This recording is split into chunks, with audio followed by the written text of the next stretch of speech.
എല്ലാവർക്കും നമസ്കാരം. ഇന്നത്തെ നമ്മുടെ ഈ ചർച്ചയിലേക്ക് സ്വാഗതം. നമുക്കെല്ലാവർക്കും അബദ്ധങ്ങൾ പറ്റാറുണ്ടല്ലോ. പക്ഷെ ആ അബദ്ധങ്ങളെ എങ്ങനെ നമ്മുടെ വളർച്ചയ്ക്കും വിജയത്തിനുമുള്ള ചവിട്ടുപടികളാക്കി മാറ്റാം, അതാണ് നമ്മളിന്ന് നോക്കാൻ പോകുന്നത്. അപ്പോൾ നമുക്ക് നേരെ വിഷയത്തിലേക്ക് കടക്കാം. ഒന്ന് ആലോചിച്ച് നോക്കൂ, എന്തെങ്കിലും ഒരു പ്രശ്നം പറ്റുമ്പോൾ നമ്മൾ താൽക്കാലികമായി അത് ഒട്ടിച്ചുവെക്കുകയാണോ വേണ്ടത്, അതോ അതിന്റെ കാരണം കണ്ടെത്തി എന്നേക്കുമായി പരിഹരിക്കുകയാണോ? ഈ ചോദ്യത്തിനുള്ള ഉത്തരവുണ്ടല്ലോ, അതാണ് ഒരു സാധാരണ ടീമും ഒരു സൂപ്പർ ടീമും തമ്മിലുള്ള വ്യത്യാസം. ഇത് നമ്മളെ നമ്മുടെ ആദ്യത്തെ സെക്ഷനിലേക്ക് എത്തിക്കുന്നു. എന്തുകൊണ്ടാണ് ഒരു ക്വിക്ക് ഫിക്സ് അല്ലെങ്കിൽ പെട്ടെന്നുള്ള പരിഹാരം ഭാവിയിൽ നമുക്ക് ഏറ്റവും വലിയ നഷ്ടം വരുത്തി വെക്കുന്നതെന്ന് നമുക്ക് നോക്കാം. ഇതാണിതിന്റെ പ്രധാന ആശയം. നമ്മൾ വെറുതെ കേടായ കേക്കുകൾ മാറ്റുകയല്ല, മറിച്ച് ഒരു ഡിറ്റക്റ്റീവിനെ പോലെ എന്തുകൊണ്ടാണ് ഈ കേക്ക് ശരിയാവാത്തത് എന്ന ചോദ്യത്തിന് ഉത്തരം കണ്ടെത്താൻ ശ്രമിക്കുകയാണ്. കണ്ടില്ലേ, ഇതാണ് ആ ഒരു മൈൻഡ് സെറ്റ് ഷിഫ്റ്റ്. ആരാണിത് ചെയ്തത് എന്ന് ചോദിച്ച് ഒരാളെ കുറ്റപ്പെടുത്തുന്നതിനു പകരം എന്തുകൊണ്ടാണിത് സംഭവിച്ചത് എന്ന് നമ്മൾ ചോദിക്കാൻ തുടങ്ങുന്നു. അവിടെ കുറ്റപ്പെടുത്തൽ മാറി പഠിക്കാനുള്ളൊരവസരം വരികയാണ്. ശരി, അപ്പം നമുക്ക് മുന്നോട്ട് പോകാം. ശരിക്കും ഫലപ്രദമായ ഒരു കറക്റ്റീവ് ആക്ഷൻ പ്ലാനിന് എന്തൊക്കെ ഘടകങ്ങൾ വേണമെന്ന് നമുക്ക് നോക്കാം. ആദ്യത്തെ സ്റ്റെപ്പ് എന്ന് പറയുന്നത് ഒരു ഡയഗ്നോസിസ് ആണ്.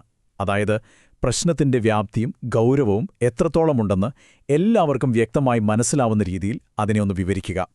ഇതാണ് ഏറ്റവും രസകരമായ ഭാഗം.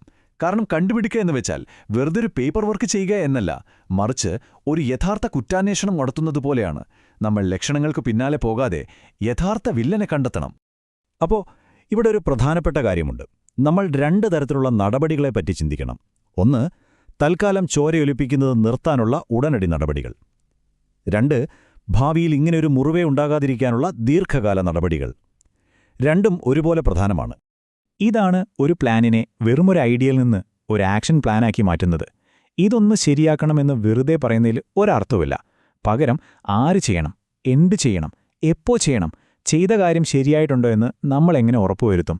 എല്ലാത്തിനും കൃത്യമായൊരു ഉത്തരം കിട്ടുകയാണ് ഇവിടെ. പക്ഷേ ഒരു പ്ലാൻ ഉണ്ടാക്കിയതുകൊണ്ട് മാത്രം കാര്യമുണ്ടോ? ഇല്ല. ആ മാറ്റം സ്ഥിരമായി നിലനിൽക്കണം. അതുകൊണ്ട് ഈ പരിഹാരങ്ങളെ എങ്ങനെ നമ്മുടെ സിസ്റ്റത്തിന്റെ ഭാഗമാക്കാമെന്ന് നോക്കാം. ഇവിടെ നമ്മൾ തീരുമാനിക്കേണ്ട ഒരു കാര്യമുണ്ട്. ഈ പ്ലാനിനെക്കുറിച്ച് ടീമുമായി എങ്ങനെയാണ് സംസാരിക്കേണ്ടത്? സുതാര്യതയും ആവശ്യകതയും തമ്മിലുള്ളൊരു ബാലൻസ് കണ്ടെത്തണം. ഏതൊക്കെ വിവരങ്ങൾ ആരോടൊക്കെ പങ്കുവയ്ക്കണമെന്ന് തീരുമാനിക്കുന്നത് വളരെ പ്രധാനമാണ്. അടുത്തത്, നമ്മൾ ചെയ്ത കാര്യങ്ങൾക്ക് ഫലമുണ്ടായോ എന്ന് അളക്കുകയാണ്. ഇത് വെറുതെ തോന്നലിന്റെ പുറത്ത് പറയുന്നതല്ല. കൃത്യമായ ഡേറ്റ വെച്ച് നമ്മൾ ഉദ്ദേശിച്ച മാറ്റം സംഭവിച്ചോ എന്ന് പരിശോധിക്കുന്നു. ഇനിയൊരിക്കലും ഈ ഒരു പ്രശ്നം ആവർത്തിക്കാതിരിക്കണമെങ്കിൽ നമ്മൾ പഠിച്ച പാഠങ്ങൾ നമ്മുടെ പ്രവർത്തനശൈലിയുടെ ഭാഗമാവണം.